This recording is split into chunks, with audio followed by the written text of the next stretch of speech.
Actually, the first lie came when the Soviet Union shot down a CIA spy plane, the U-2 spy plane with Gary Powers, just on the eve of what was supposed to be a summit between Eisenhower and Soviet Party Chairman Nikita Khrushchev.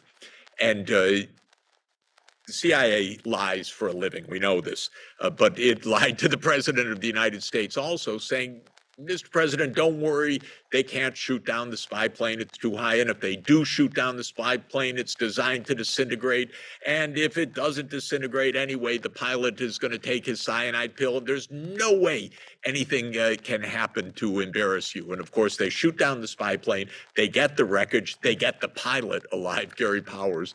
They don't announce that. They say we have been spied upon and downed a plane without revealing those details. And Eisenhower comes out and says, no, this is a weather craft that went off course from Turkey. And then the Soviets reveal, we have the fuselage, we have the pilot who has told us about his spy mission, direct, blatant lies. Then soon after this comes the direct, blatant lies of the Bay of Pigs. It's dangerous. And this is the CIA, by the way, and it's the CIA till today, in my view. It is lying and unaccountable and really never called to task for these lies because the public doesn't know them, doesn't understand what's going on. But from the Soviet US point of view, within months of the Kennedy administration, this air was poisoned. And there was one other thing that was absolutely precipitating all of this, which was, and very fundamental and completely never discussed in America almost at all, but there had been no peace treaty at the end of World War II. And the Cold War emerged, in fact, over a bitter dispute between the Soviet Union and the United States about the future of Germany. The Soviet Union had lost more than 20 million people in the war and did not want to see German remilitarized. The United States, on the other hand, decided that the three occupied regions from the western side, the US, French, and British regions, would form a single new Federal Republic of Germany. The remaining fourth part, the Soviet-occupied part, would become the German Democratic Republic, the GDR. But the western side would become the bulwark of a new military alliance, NATO, and it would be remilitarized. And the Soviet Union said, no, we just lost more than 20 million people. Now, within a few years, you're remilitarizing. Well, of course, the United States never listened, never negotiated, and at the end of the 1950s, took another step. Eisenhower was flirting with the idea, maybe we should just give our allies control over nuclear weapons as well, so we can reduce the U.S. Troops numbers in Europe. Eisenhower was very frugal. He was a fiscal conservative, and he wanted to bring troops home and use the nuclear shield. And so there was, at the end of the 1950s, lots of talk about nuclear sharing. And this was freaking out the Soviet Union also. And the United States doesn't know how to talk to anybody. There's no diplomacy. There are mortal enemies. There's no one to negotiate. And so the situation, by the time Kennedy came in, was completely fraught. Then came the Bay of Pigs. Then Khrushchev said, okay, we need to teach Americans a bit of their own lessons. We'll put missiles in Cuba. And Khrushchev had a quite remarkable exchange with Andrei Gromyko, as foreign minister. Gromyko said, no, what, war? And Khrushchev said, no, not war, just basically teach these Americans about their arrogance. They have missiles in Turkey. We're going to put missiles in Cuba, nothing about war.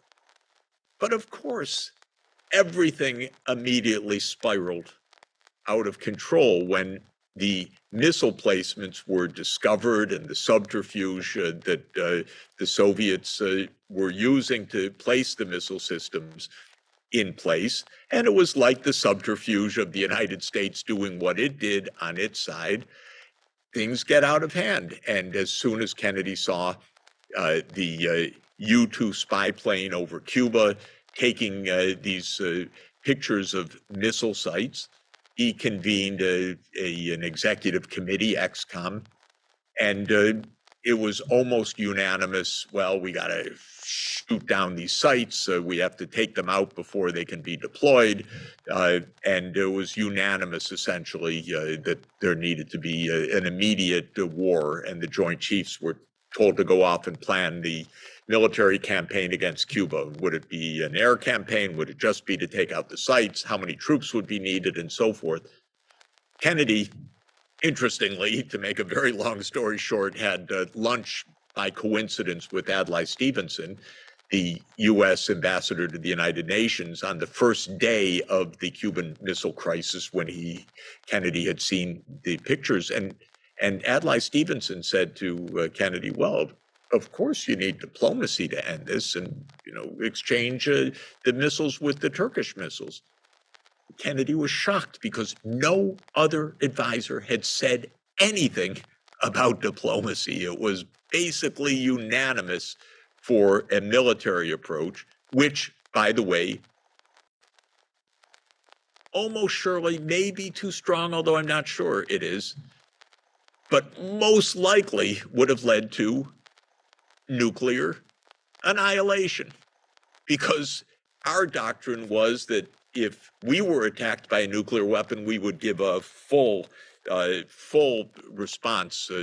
By the way, full meaning not only the Soviet Union, but Eastern and Central Europe, China, hundreds of millions of people killed. And now we learned afterwards from the nuclear winter, maybe all of humanity perishing from starvation afterwards.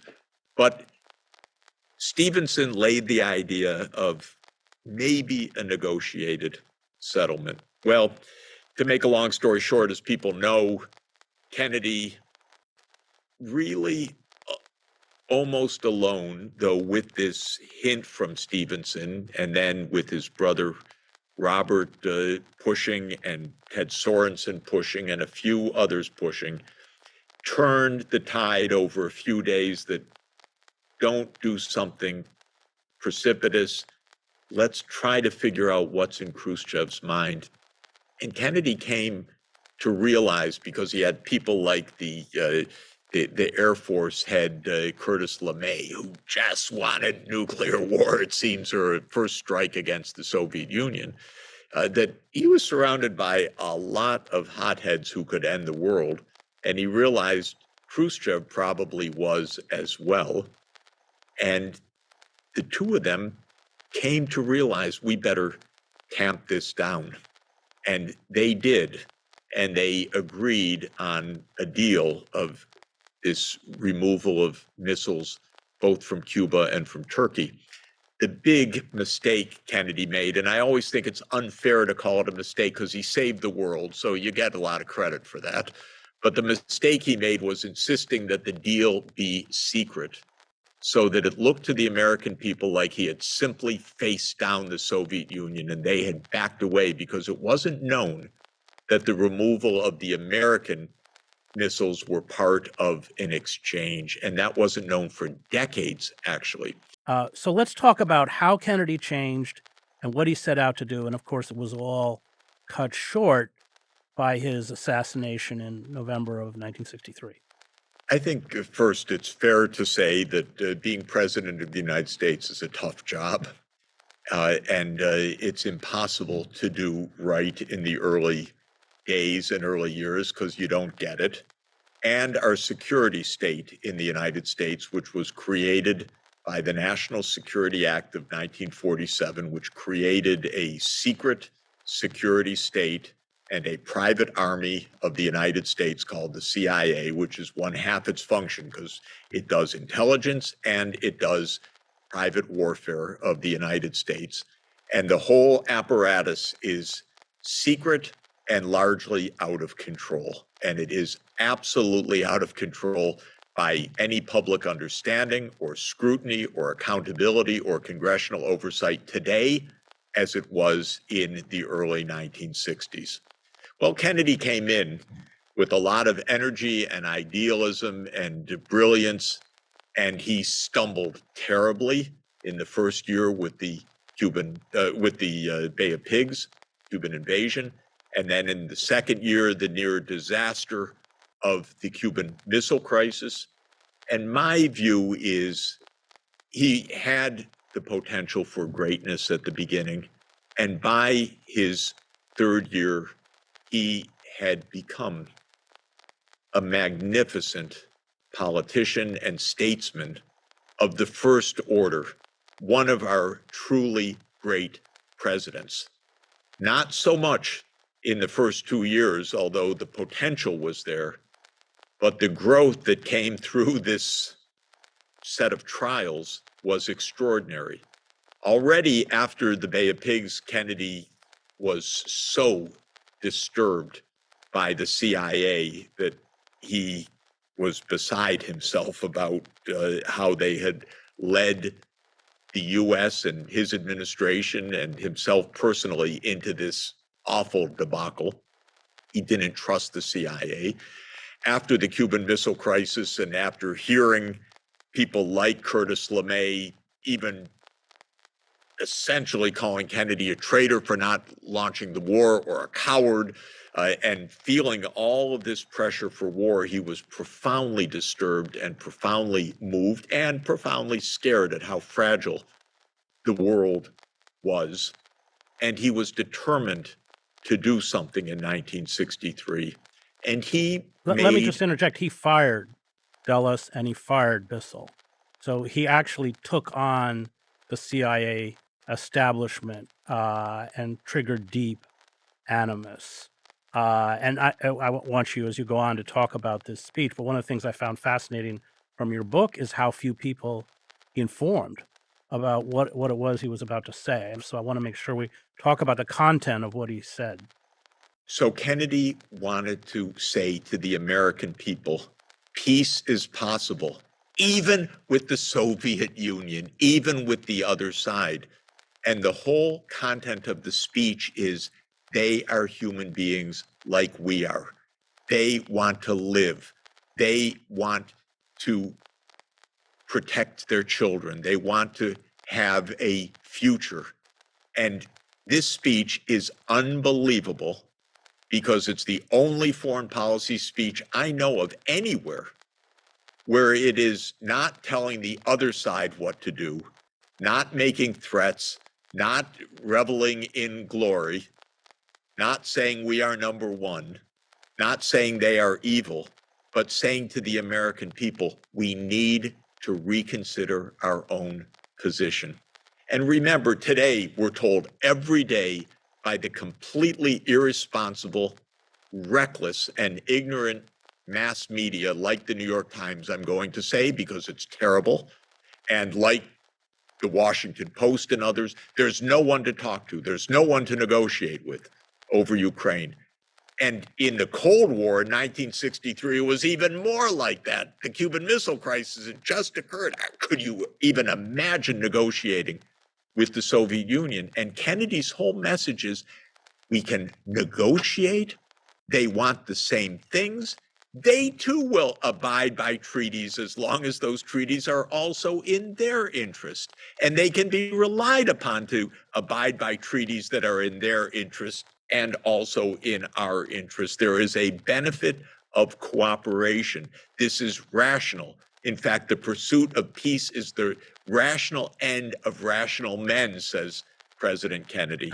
I just want to read a couple sections because it is an absolutely remarkable, and as you point out through Sorensen, beautifully elegiac and just gorgeously written.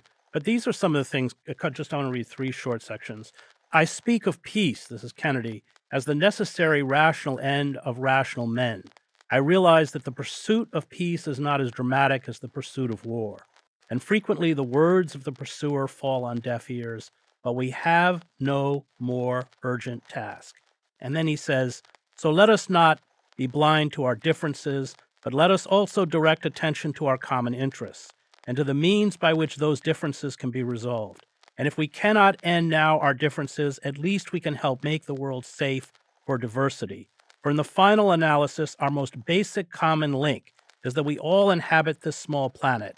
We all breathe the same air. We all cherish our children's future, and we are all mortal. And just to conclude, he asks in the speech, what kind of peace do we seek?